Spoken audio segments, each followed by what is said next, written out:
Yes, in this class we will discuss about temperature stresses in compound bars. In the earlier class, I have told you about how the temperature stresses develop in the case of a single bar. Suppose if there are two materials, two or more materials, then it becomes a compound bar. In such a case, how to compute the temperature stresses and also the elongation, that we will discuss here. For example, I have considered two bars like this of different materials, bar 1 and bar 2. Length of this is L1, cross section area A1, Young's modulus E1, coefficient of thermal expansion alpha 1 for the bar 1. For the bar 2, corresponding values will be L2, A2, E2 and alpha 2. Now let us take alpha 1 greater than alpha 2 because the coefficient of thermal expansion, it varies with different type of material. Let us take that alpha 1 is greater than alpha 2. But in this example, I have taken N1 is equal to N2. Same length I have considered. It may be of different lengths also. Just to understand the concept, I have taken the sketch. So since alpha 1 is greater than alpha 2, even though there is an increase in temperature, let me take T1 as initial temperature, T2 as final temperature. The difference between that is delta T. Now I have taken it as increase in temperature. That means the compound bar is heated. So same concept holds good for the case of cooling also. Here I have taken the compound bar as is heated from T1 to T2. So change in temperature is delta T. Now delta L, we can see here when alpha 1 is greater than alpha 2, both the bars will not elongate to the same length. So elongation will be different for the two bars because alpha 1 is greater than alpha 2. Definitely this first bar will elongate more than the second bar. So that is why I have taken like this. So this is the free elongation of the first bar. Free elongation you have learnt for a single bar, it is alpha 1 into delta T into L1.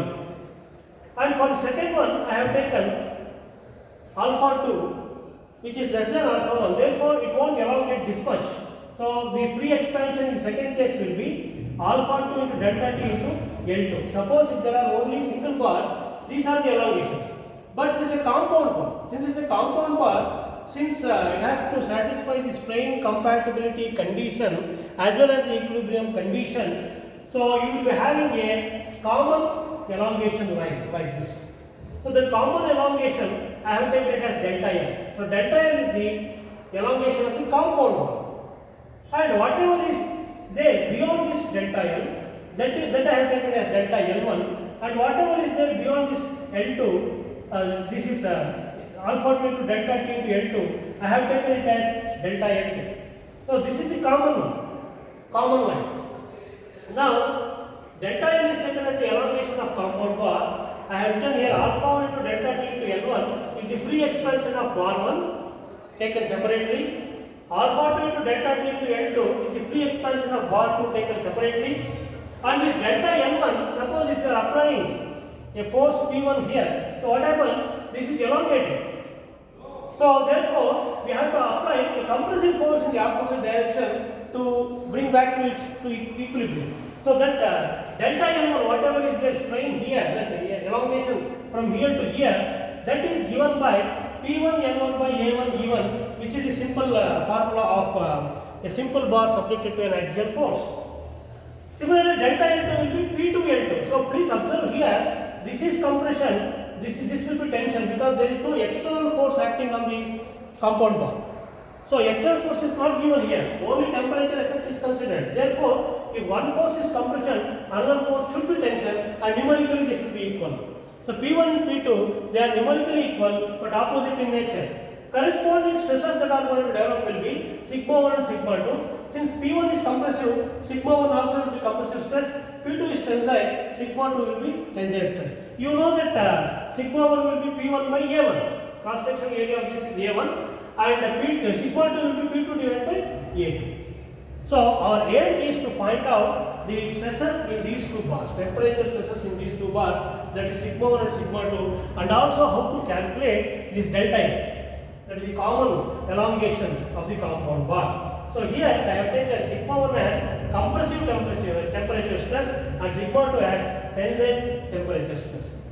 So this is the concept of compound bond. Now, to solve this problem, what we have to do is, we have to consider two equations. One is equilibrium equation, another one is compatibility equation. Same concept holds good in the case of compound bonds when they are subjected to external forces, that we have discussed in the earlier classes. So I told you about that RCC column example and steel rod in a copper tube, that example we have discussed in the earlier classes. So same thing, what we have to do here is, this P1 is the force induced in bar 1, P2 is the force induced in bar 2. So one is compressive, another is tensile. So equilibrium equation is numerically they are equal, P1 is equal to P2, but nature wise they are different, opposite nature. So P1 is given by sigma 1 into A1, because sigma 1 is P1 by A1 and P2 is given by sigma 2 into A2. So this is the one equilibrium equation where we take the forces into consideration. Now second equation is the compatibility equation. So compatibility equation means, if you observe this diagram, please observe the diagram. So this delta L, whatever delta L is there, if you consider the first bar, this delta L is nothing but this free expansion minus this delta L1. If you consider the second bar, it is nothing but free expansion plus delta L. So the delta L is same. So if you consider first bar, this is the expression for delta L. If you consider the second bar, this is the expression for the delta L. In one thing you will get minus sign, in another thing you will get plus sign.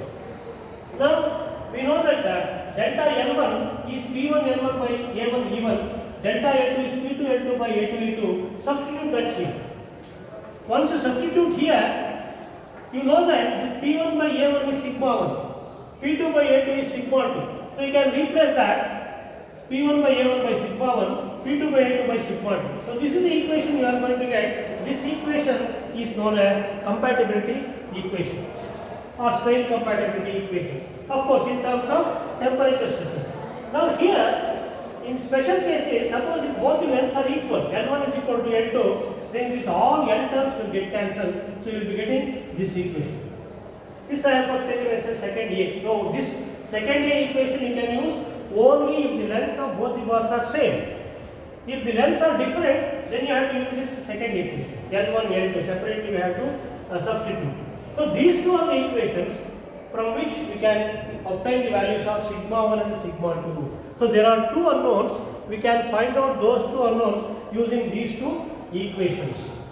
So from equations 1 and 2, stresses sigma 1 and sigma 2 can be found out. So other values you will be knowing. For example, here A1, A2 will be given. Area of first bar, area of second bar will be given. Here that whatever increase in length or change, increase in temperature or change in the temperature will be given. Alpha 1, alpha 2 values will be given. L1, L2 will be given. E1, E2 will be given. So all these values will be given.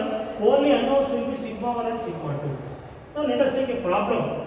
So there is a compound bond problem which is restrained at both the ends. So this is restrained.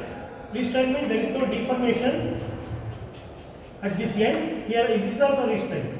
So there is no free expansion. So restrained at both the ends. So this compound bar has same length for both copper and steel, 1000 mm, that is 1 meter length. Area of steel rod is 1200 mm square. Area of copper rod is 1000 mm square. Instead of giving diameter or what, it can be having any section. So it can be rectangle or square, whatever it is. We are not worried about it. Only we are interested in diameter, that is area. So here areas are known. So this is AS value, whereas this is AC value, area of copper. Those two are given. And the other data, whatever is given is this compound bar is raised by a temperature of 100 degrees centigrade. So it is heated by 100 degrees centigrade. Hence modulus of steel is 2 into 10 power 5 MPa. Hence modulus of copper is 1.12 into 10 power 5 MPa, Newton per mm square.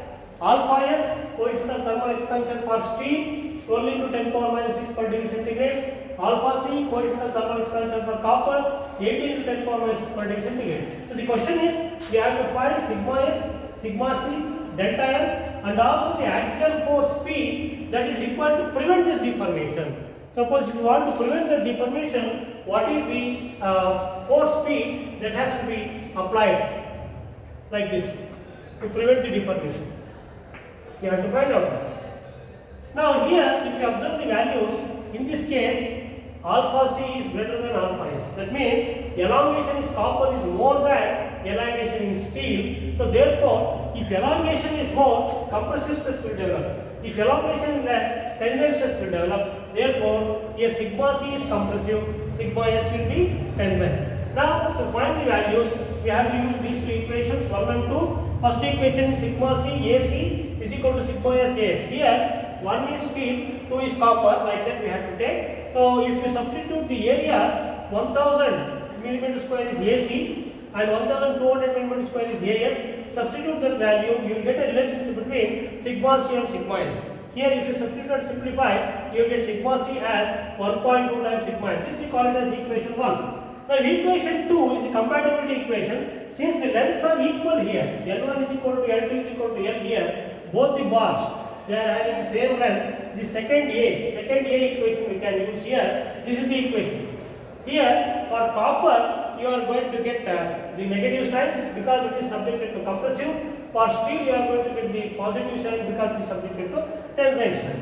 Now, you write down the equation and substitute the values. Alpha C, you have to put 80 into 10 power minus 6 into delta T is 100 minus sigma C is unknown divided by EC is this value 1.1 into 10 power 5. So here for sigma C, you can put 1.2 times sigma S. RHS will be alpha S is 12 into 10 power minus 6 into delta T is 100 plus sigma S is unknown, we keep it as it is, divided by ES is 2 into 10 power 5. Now, if you substitute the values and simplify, for sigma C you have to put 1.2 sigma S, and if you simplify and solve, you will get the value of sigma S as 38.18 Newton per millimeter square. You can check this value, it is tensile in nature. This value is tensile stress, tensile temperature stress we can say. Now, by substituting in this equation, sigma C can be obtained as 1.2 times sigma S. Sigma S, you take this value, so 1.2 into that, you will be getting 45.8 Newton per meter square. This is compressive in nature, opposite in nature. Now, second he has asked that delta L, what is the elongation of the compound bar? So the delta L is given by any one of these two. Either you can use this or you can use this, any one. So here I have taken the copper equation. So copper equation means that is this LHS. This is steel equation. Either you can take this LHS or RHS, that is your delta L. So but here I have to consider this LC also. So this LC also I have to consider. So here delta L is given by, we can see here, this is delta L. So this equation I have used there. Since you know the value of sigma C here, LC is 1000 mm, sigma C is, you can take sigma C as 45.82 and EC is this value 1.1 to 10 power 5, alpha C is 18 into 10 power minus 6 into delta T is 100 into LC is 1000.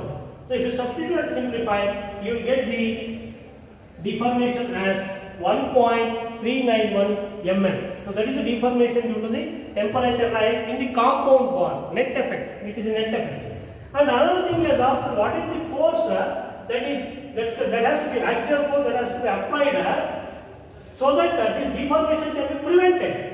Suppose if I don't want this deformation delta L, so I have to use that simple bar formula. So delta L is equal to PLC by, I have used once again copper equation, PLC by AC EC. So here P is unknown, delta L you have to take this form, this value 1.391, and you substitute, you will get the value of P in newtons, then you can convert into kilonewton. If you substitute and simplify, you will get the value 155.68 kilonewton. So please check this value. So this is how we have to solve the problem on in compound bars due to temperature, that is due to temperature effect. So how to find the temperature stresses in compound bars when it is subjected to rise in temperature or fall in temperature, and also how to find the elongation or the contraction due to heating or cooling, and also what force is required to prevent that deformation in compound bar. Okay, thank you.